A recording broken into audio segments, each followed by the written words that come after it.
Hello po mga kakain, magandang araw po sa inyong lahat. So nandito naman si Kindness sa bahay at tcharam! Ngayon ang gagawin natin guys, maglilinis ako mga kakain ng bahay dahil po malapit na po ang bakasyon. So syempre, unahin natin ang paglilinis guys para pagdating ng bakasyon, pwede na makagala-gala si Kindness. Yan. At saka sulitin natin yung weather ngayon, magandang weather po ngayon sa Japan, no? So nagbukas ako ng mga bintana para yung mga alikabok natin ay magsilayasan naman po mga kakain. At then syempre, pakita ko po sa inyo, nagsimula na po yung aking asawa, o diba?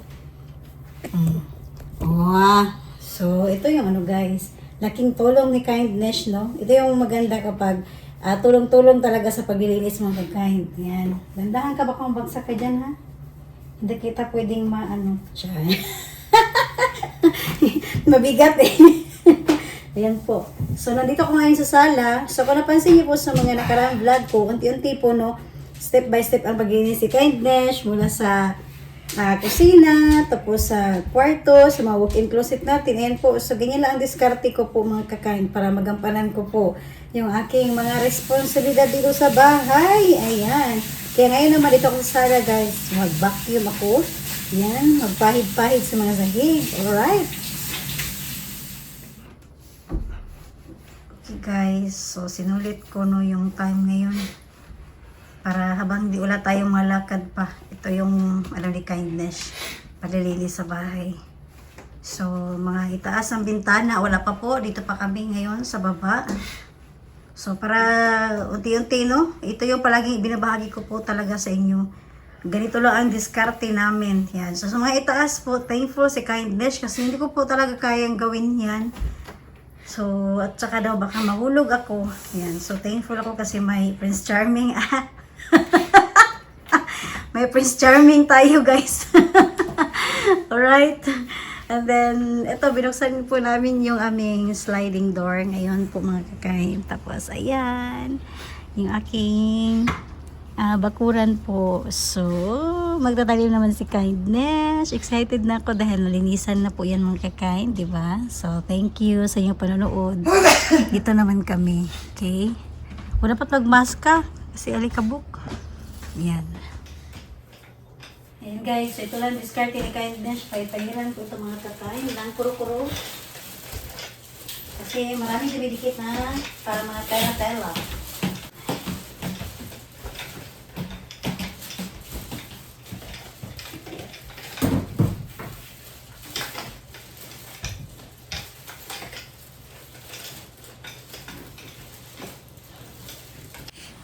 Alright po mga kakain. So ngayon po, bago ko po mag-vacuum at magpahid ng mga sahig, syempre unahin ko po na ligpitin ang mga pinagamitan po natin ng mga mat. Yan po. So, yan po is itatapon na po ni Kindness. Alright. Dahil may nabili naman po ako na bago at mamaya pakita ko lang po sa inyo yung mga nabili ko rin po na bagong mat. Okay? So, ayan. At syempre po, kailangan na rin ko pong maglinis sa bawat gilid. Ganyan po ang diskarte ni Kindness. Bago po ako mag-vacuum, kung ano yung mga unang gagawin, yan po, nagtapo ng mat. Tapos ito po, yung sa bawat gilid, kung napansin nyo, isa ito sa una kong ginagawa talaga, ang tanggalin ang mga alikabok na nakadikit dyan po mga kakain dahil hindi po kaya ng vacuum dyan sa gilid. Okay, so ngayon simulan ko na po ang pag-vacuum. Okay, so ito lang yung time talaga ni Kindness, no, na kumbaga alam kong wala akong lakad, wala kaming mga importante na mga pupuntahan, yan po, or pamamasyal namin. So, habang may time at walang masayang na oras, ginagawa na po ni Kindness. Alright? Although may paparating po na bakasyon sa amin na 1 linggo, yan po. Pero nag-advance na po akong maglinis, kumbaga step by step, lalo na po at tayo ay busy po sa work. So, need lang po natin na time talaga, no, bigyan ng oras ang paglilinis ng bahay. Alright guys, so ito naman yung mga kagamitan ko po, no. Yan. So para sa ating toilet, so with tissue po ito. And then yung ating para sa mga kusina. Yan po, mapahid-pahid natin sa mga ating kusina. At syempre sa ating, yan, sa ating floor. Okay? So, naglituhin talaga mga kakain. Grabe, no? Buti na lang talaga, sinusundan ni Candice ang paglilinis po sa bahay. Kasi kung hindi ko sundan mga kakain, mas mahirap po ang paglilinis. At saka, yung oras po talaga. Okay? So, buti na lang palagi akong nakabantay, no? Dito sa mga pagpa-vacuum. So, nung nag-vacuum ako dito ngayon, mas mabilis lang dahil konti lang yung sa ilalim ng ating upuan. Okay? So, mas maganda kasi guys, yung talagang masundan natin para hindi malaking trabaho. Alright? So, pahiran ko muna dito sa may gilid ng aking sliding window po.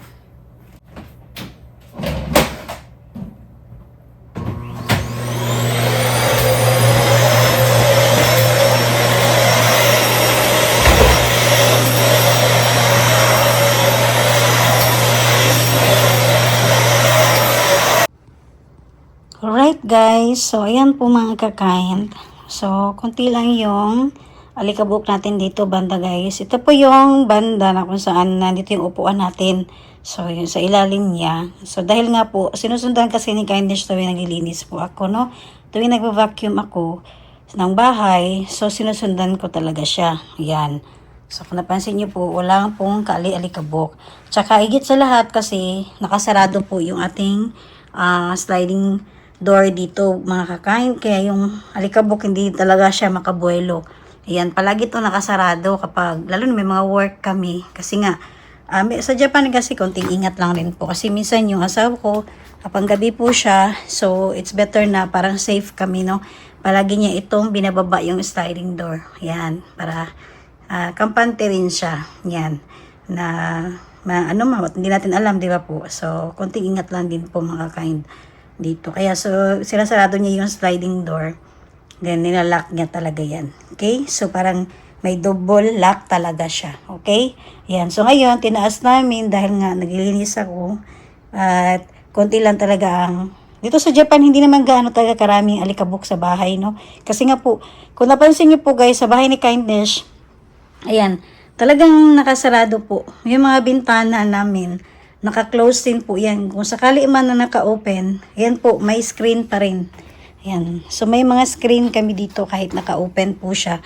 Kaya yung alikabok, hindi talaga yung talagang marami po mga kakain. Ayan po. So, hindi gaano. Tapos, minsan lang ang tao sa bahay. Katulad yan, may mga work kami. So, konti lang ang namin. Kaya yung linis namin dito, mabilis lang dahil kunti lang kami may bisita, bihira lang kami nagka-party sa bahay. So, ayan po. Yan. Kaya lang, sinusundan talaga ni Kindness. Dahil katulad ko po na may work. So, it's better po talaga na palagi kong chine-check yan. Para hindi malaking trabaho. Alright. Alright po mga kakain. So, pinihiran ko rin po ng wet tissue po, no? Yan, yung ating po dito sa ilalim ng table. Ayan, so medyo basa pa siya. Papahiran ko yan ng medyo yung paper towel po. Okay? Yan. So, syempre guys, may mga nakadikit din dyan ng mga alikabok. So, pinahiran ni Kindness. Yan. Ito banda. So, pinakita ko talaga sa inyo mga kakain, no? Okay? Yan. Tapos yung sa gilid nito, ayan, tinanggalan ko rin yan ng alikabok. Yan. Okay? Kasi nandito talaga yan. Dito banda, nakapatong talaga yung mga alikabok mga kakain, no? Ayan, hanggang doon talaga. So, ganito si Kindness maglinis ng aking munting tahanan para para talaga makuha yung mga alikabok ba, di ba po? Okay? So, pagkapag ganito guys, mahabang linisan, pero matagal pa ulit tayo maglinis ng ganito dahil po nasundan natin po mga kakain. Okay? Yan.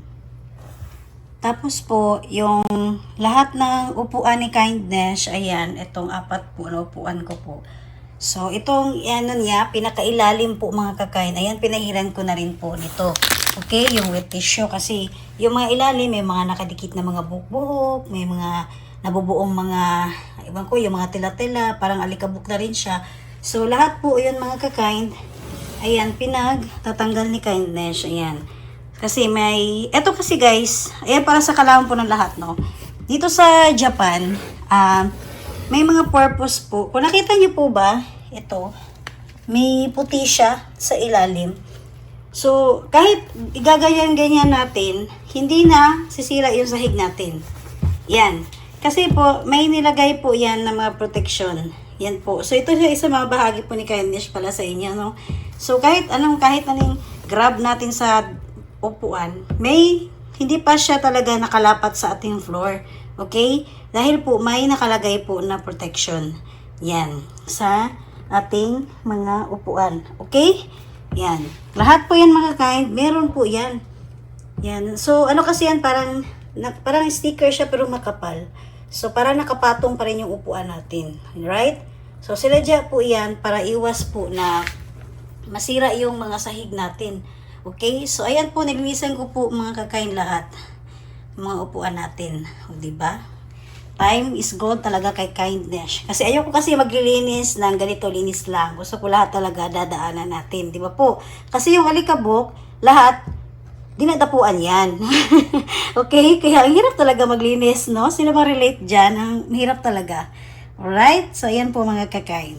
Ayan po yung isa sa mga style po dito sa Japan na yung mga upuan nila, hindi pa yan direct talaga sa floor.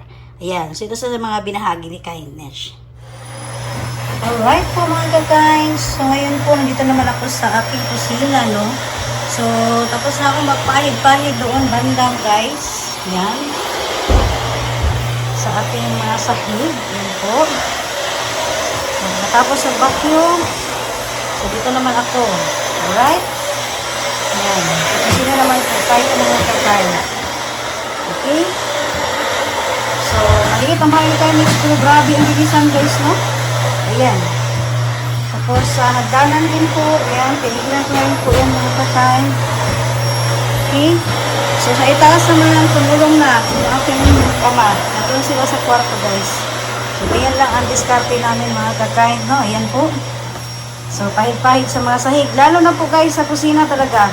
Dahil yung although, sinusundan namin kapag may mga talsik ng mantika, pero need talaga din natin na talagang bilisan po. Okay? Ayan po. At sa wakas po mga kakain, tapos na tayong magpahid ng sahig. Syempre, oras naman po para ilagay naman natin yung ating bagong mat. Okay? So, ito yung mga pinagbibili ni Kindness, no? Ayan. So, galaw sa isang taon talaga, napapalit ako guys. 2 o 3 beses. Yan po. So, dati naglalaba ako mga kakain. Pero ngayon hindi na po ako naglalaba. Kasi nga po, minsan kasi yung mismo sa laundry, medyo mahal ang bayad po, no? And then, minsan mahirap. May kasi rito guys, pag maglaba tayo ng ating mga mat, may iba kasi yan guys na laundry shop. Hindi yan pwede yung sa mga damit. Kaya so, para ka Kindness, saka magbabayad ka. So, bibili ka na lang ng bago. Di ba po? Yun. So, ito guys, ang ating bago ngayon na mat. So, paglalagay ko muna ito mga kakain at na makapagpahinga ng konti si Kindness. Alright? Alright po guys, so sa wakas natapos rin si Kindness na maglinis po mga kakain. Ayan.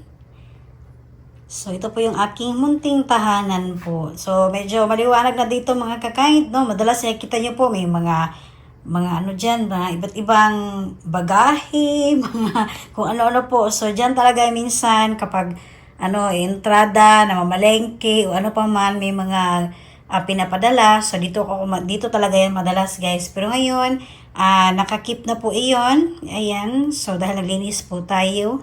Okay. Ang aking napaka-simpleng altar po. Ayan. So, wala akong gaano talagang mga collection yung mga kagamitan, no?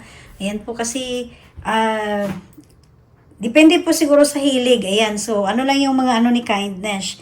Okay. So, nililisan ko po mga kakain. Ayan po.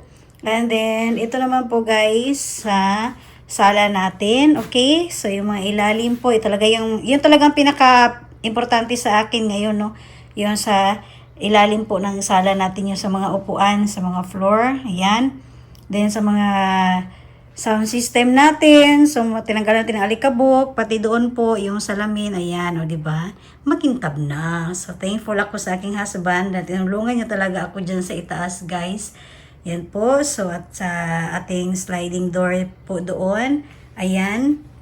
And then, yung ating table naman po, mga kakain. Okay. So, malinis na. Yun ang pinaka, kasi guys, sa itaas, ito, madali lang malinisan eh. Yung dito talaga, yung mga ilalim ng upuan, ito po talaga yung pinaka punteriya ko ngayon. Dito ako nakafocus talaga. Yan, yung sa mga babang-baba, yung mga sahig natin. Ayan po, kasi minsan may mga tumutulo kapag galing tayo sa kusina. Ayan po. So, at least masaya si Kindness dahil nagawa na natin, no? Ayan, nagpahit-pahit tayo ng mga sahig, guys. Ayan po. So, may mga bago na tayong mat dito talaga sa kusina. Ayan. So, grabe ang ano ko dito, guys. Biruin mo kahit sinusundan namin, guys, may mga dumidikit pa rin, yung hindi basta-basta natanggal. So, ginamitan ko ng wet tissue at sa awa naman ng Diyos talaga, no, natanggal po mga kakain. Ayan, so dito, especially po dito talaga kasi mga, dito yung mga talsik po ng ating mga mantika. Ayan, so kahit pa paano nagawa na po ni Kindness. Okay, pati rin po dito sa ating mga, lalo na dito ay naghihilamos, nag-toothbrush. So, ito yung pinaka-importante mga kind. And then, pinalitan ko na rin po ng mat. Okay? Yan po. So, alright guys. So, bago pa ako magpaalam sa inyong lahat, syempre, ano bang gagawin ni Kindness? So, sa mga guys, sa mga palagi na susubaybay sa akin, mahilig ako maglagay ng mga pabango. Yan, sa loob ng bahay at sa toilet. Ayan po. So, meron pa naman yun guys sa loob ng aking toilet. So, may minsan, bumibili na ako ng advance ng stock para hindi tayo maubusan, no? Yan po. So, para may magamit tayo agad sa loob ng ating toilet. Ayan po. So, ito naman, meron din akong ganito para sa bahay or sa kwarto. Ayan po. So, ito is mura lang naman po mga kakain. Piso, mahigit lang po. So, hindi ako bibili ng mamahalin. Yan. As long na medyo mabango, okay na po yung kay Kindness. Yan po. So, para lang may maintain ako na medyo mabango yung ating toilet. Okay? Ayan po. So, ako muna yung paalam sa inyo lahat guys dahil medyo mahaba na talaga ang vlog ni Kindness na sa paglinis ng bahay ko po. Okay? So, thank you talaga sa pagsubaybay at sana nagustuhan niyo rin po ang binahagi ni Kindness, no? Ang buhay-buhay ko po dito sa Japan. So, wala muna tayong fishing, wala muna gala. Siyempre, minsan talagang kailangan din natin alagaan po din ating bahay. Okay? So, bye guys and maraming salamat po talaga.